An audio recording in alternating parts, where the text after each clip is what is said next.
नाशिक शहर पोलिसांच्या गुन्हे शाखा युनिट 2 ने 2 महिन्यांपासून फरार झालेल्या खुनाचा प्रयत्न व विनयभंग प्रकरणातील रेकॉर्डवरील आरोपीला अटक केली आहे। नाशिक पोलीस आयुक्त संदीप कर्णिक, पोलीस उपायुक्त किरण कुमार चव्हाण आणि सहाय्यक पोलीस आयुक्त संदीप मिटके यांच्या मार्गदर्शनाखाली फरार आरोपीचा शोध सुरू होता। या प्रकरणात गुन्हा दाखल झाल्यापासून आरोपी सिद्धेश मनोज जोंधळे वय वर्ष 34 राहणार रामदास स्वामी नगर टाकळी रोड नाशिक हा फरार होता।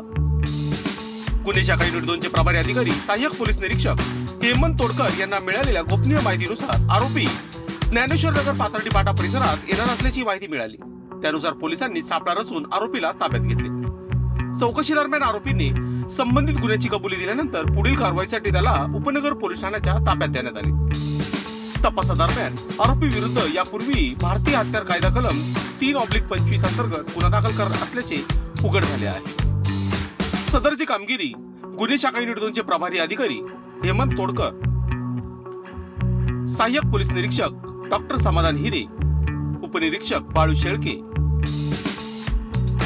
शंकर काळे तसेच पोलीस अंमलदार सुनील आहेर, मनोज परदेशी, अतुल पाटील आणि प्रकाश महाजन यांच्या पथकाने केली आहे। लोकशास्त्र न्यूज साठी बंटी आडाव, नाशिक।